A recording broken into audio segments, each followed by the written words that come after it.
Sur les rives sauvages de la Camargue, là où le Rhône se jette dans la Méditerranée, se dresse un village qui raconte une histoire religieuse unique en France. Les Saintes Maries de la Mer ne ressemblent à aucun autre lieu de pèlerinage. Ici, pas de cathédrale gothique, ni de sanctuaire marial classique, mais une église fortifiée du Moyen-Âge qui abrite l'une des traditions spirituelles les plus fascinantes d'Europe, le culte des saintes femmes venues de Palestine et la vénération de Sarah la Noire par les communautés gitanes. Cette petite commune du delta rhodanien est devenue, au fil des siècles, un carrefour spirituel hors norme où se croisent légendes chrétiennes primitives, mémoire des persécutions et expression contemporaine d'une foi qui refuse de se laisser enfermer dans les cadres traditionnels. C'est une autre histoire de la France spirituelle, marquée par la mer, l'exil et la résistance des cultures minoritaires. L'histoire commence par une légende que l'on vous a déjà racontée dans un podcast sur Marie-Madeleine. C'est une légende qui traverse les siècles, sans perdre de sa force évocatrice. Rappelez-vous, selon la tradition provençale, développée à partir du IXe siècle, Marie Jacobée, la mère des apôtres Jacques le Majeur et Jean, et Marie Salomé, la mère des apôtres Jacques le Mineur et Jude, toutes deux proches du Christ, furent chassées de Palestine après la résurrection. Embarquées de force avec d'autres disciples sur une barque sans voile ni gouvernail, elles furent abandonnées à la merci des flots. Et la légende dit que la Providence guida leur embarcation jusqu'aux côtes de Camargue, où elles abordèrent saines et sauves. Les deux saintes femmes évangélisèrent alors la région avant de mourir paisiblement sur cette terre d'accueil. Et cette traversée miraculeuse inclut parfois Marie-Madeleine, Lazare, Maximin ou Marthe de Béthanie. Si Marie Jacobée et Marie Salomé appartiennent au panthéon officiel de l'Église catholique, Sarah la Noire occupe une position bien plus ambiguë, et c'est précisément cette ambiguïté qui fait sa force. Jamais canonisée, absente des martyrologes officiels, Sarah n'en demeure pas moins l'objet d'une vénération intense qui dépasse largement le code du catholicisme traditionnel.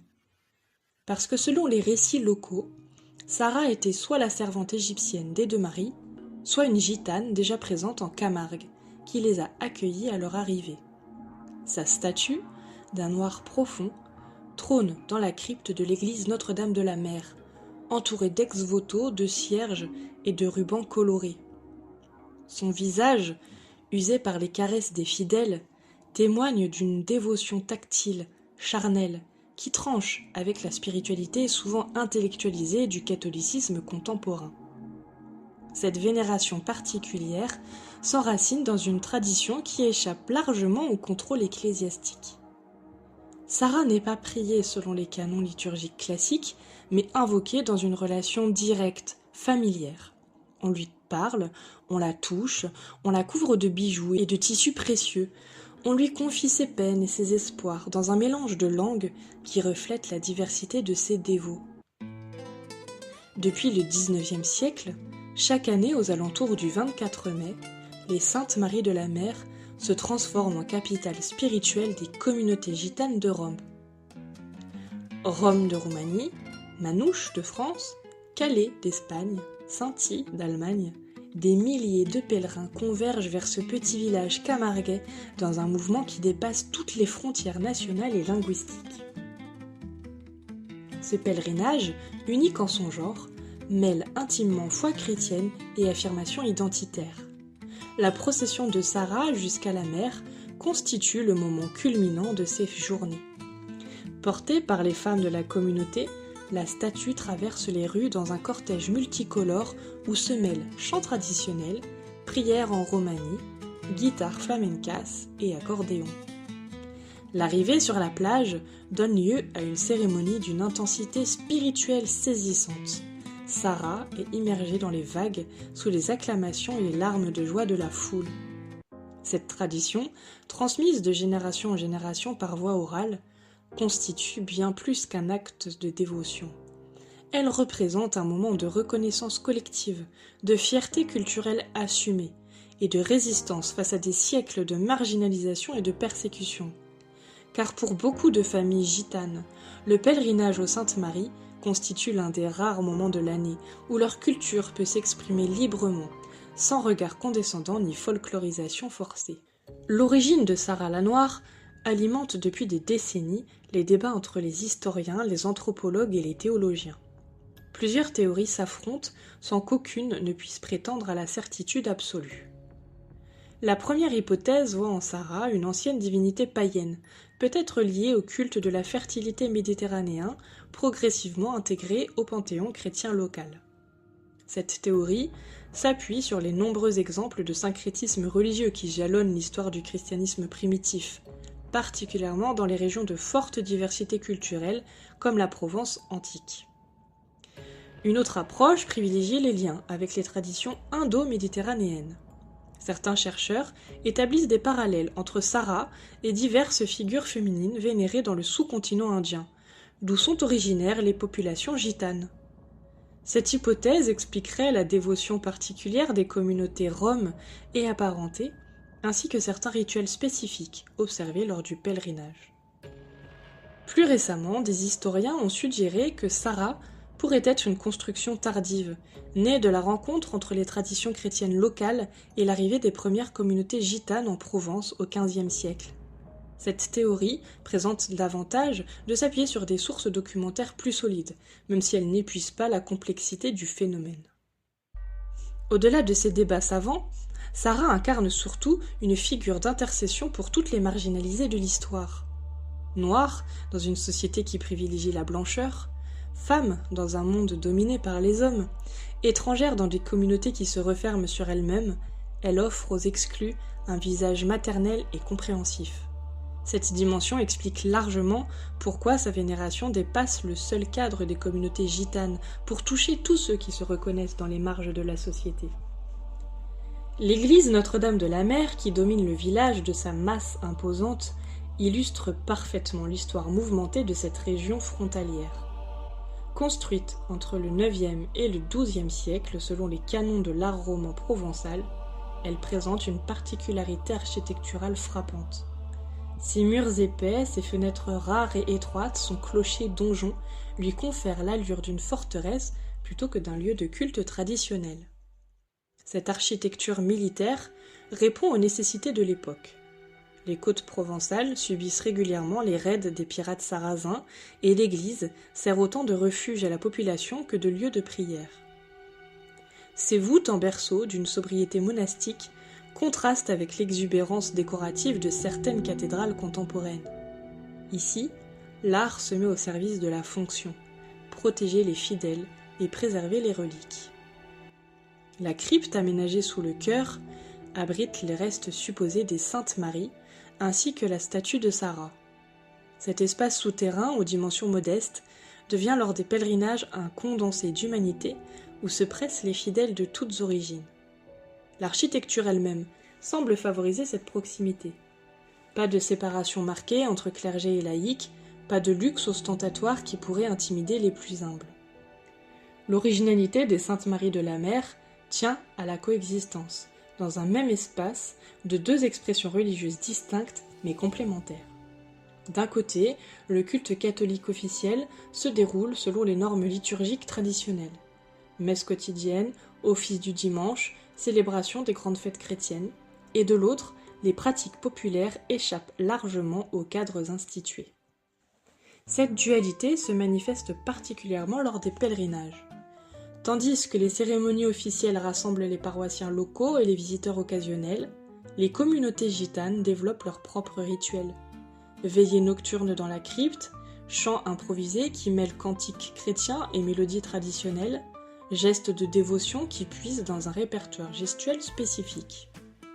Loin de créer des tensions, cette diversité d'expressions enrichit la vie spirituelle du sanctuaire.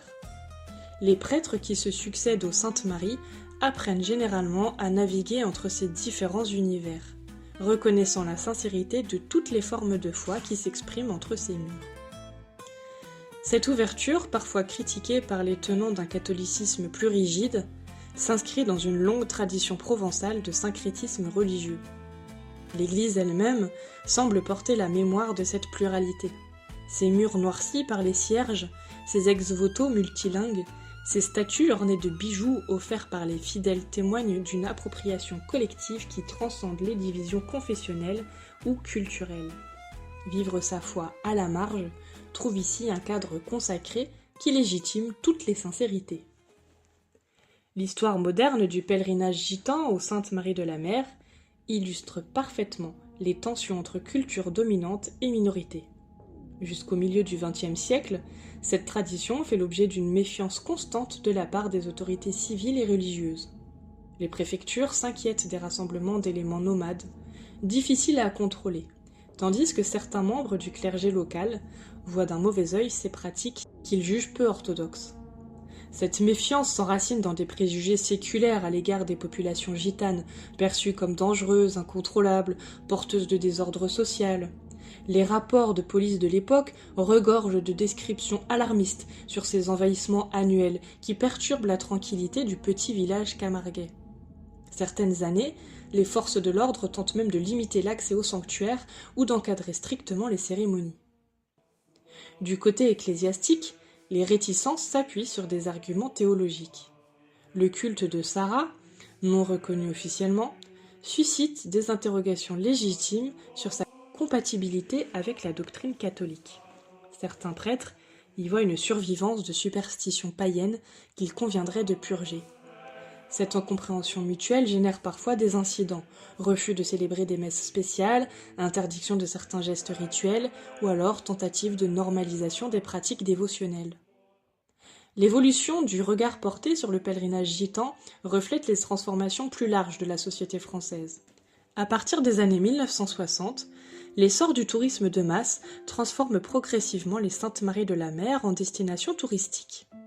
Le pèlerinage, longtemps considéré comme un phénomène marginal et gênant, devient un atout économique majeur pour la région. Cette reconnaissance s'accompagne toutefois de nouveaux risques.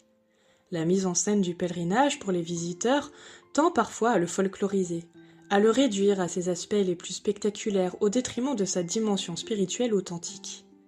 Les médias privilégient les images colorées et exotiques, contribuant à figer une tradition vivante dans des stéréotypes réducteurs. Les communautés gitanes elles-mêmes se trouvent confrontées à un dilemme complexe. D'un côté, cette visibilité médiatique contribue à faire connaître leur culture et à lutter contre certains préjugés. Mais de l'autre, elle expose leur intimité spirituelle au regard de curieux qui ne partagent ni leur foi ni leur histoire. Et certains anciens déplorent cette contamination touristique qui dénature, selon eux, l'esprit originel du pèlerinage. L'Église catholique, de son côté, peine encore à définir une position claire sur Sarah la Noire. Tout en reconnaissant la sincérité de la dévotion qu'elle suscite, elle ne peut officiellement cautionner le culte d'une figure non canonisée. Cette ambiguïté génère des tensions périodiques, notamment lors des changements de curé ou des visites d'autorités diocésaines. Malgré ces difficultés, le pèlerinage des Saintes Maries de la Mer conserve sa vitalité spirituelle. Les transformations récentes, loin de l'affaiblir, semblent avoir même renforcé sa capacité d'adaptation. Les nouvelles générations de pèlerins, souvent plus instruites et mieux intégrées socialement que leurs aînés, développent un discours de plus en plus articulé sur leurs traditions. L'évolution de l'Église catholique elle-même, particulièrement depuis le Concile Vatican II, favorise cette reconnaissance progressive. L'accent mis sur l'inculturation, sur la diversité des expressions de la foi, sur l'attention aux pauvres et aux marginalisés, trouve dans les Saintes Maries de la Mer un terrain d'application privilégié. Plusieurs papes, notamment Jean-Paul II, ont publiquement reconnu la valeur spirituelle des traditions gitanes, encourageant le dialogue entre l'Église et ses communautés. Cette évolution se manifeste concrètement dans l'organisation du pèlerinage. Désormais, les autorités diocésaines participent activement aux cérémonies, célèbrent des messes spéciales en plusieurs langues, encouragent les échanges culturels. Sans aller jusqu'à canoniser Sarah, l'Église reconnaît officiellement sa fonction d'intercession et la légitimité de la dévotion qu'elle suscite. La transmission de cette tradition, longtemps assurée par la seule voie orale, bénéficie aujourd'hui de nouveaux supports. Associations culturelles, sites internet, documentaires contribuent à faire connaître l'histoire et la richesse du pèlerinage gitan.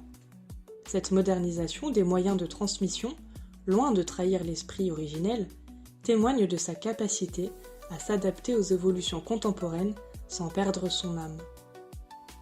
Les Saintes Maries de la Mer offrent un exemple unique en France d'un lieu où se rencontrent harmonieusement tradition chrétienne ancienne et spiritualité populaire vivante. Dans ce petit village de Camargue, la mer qui accueillit jadis les saintes femmes de Palestine continue d'attirer tous ceux qui cherchent dans la foi une réponse à leur quête de sens et de reconnaissance. Cette singularité tient d'abord à la géographie. Terre de passage et de refuge, delta ouvert sur la Méditerranée, la Camargue a toujours favorisé les rencontres et les mélanges. Elle tient ensuite à l'histoire. L'ancienneté supposée du site chrétien, la présence continue des communautés gitanes, l'adaptation progressive de l'Église aux réalités locales ont créé un équilibre original entre orthodoxie et créativité spirituelle. Mais cette singularité tient surtout à la capacité de résistance et d'adaptation des communautés qui font vivre ce lieu. Malgré les persécutions, les incompréhensions, les tentatives de normalisation, le pèlerinage des Saintes Maries de la Mer a su préserver son authenticité tout en s'ouvrant au monde contemporain. Il témoigne de la vitalité d'une foi qui refuse de se laisser enfermer dans les cadres institutionnels sans pour autant les rejeter. En cela, les Saintes Maries de la Mer interrogent notre conception du sacré.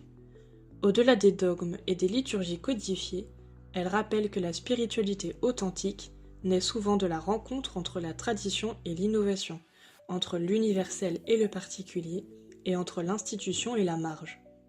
Dans les gestes simples des pèlerins qui touchent la statue de Sarah, dans les chants qui s'élèvent vers les voûtes romanes, dans la marche collective vers la mer, se perpétue une forme de foi qui traverse les siècles sans rien perdre de sa force d'interpellation. Ce petit village camarguais nous enseigne finalement que le sacré ne se décrète pas, il se vit, se transmet, se réinvente au gré des générations qui lui donnent sens.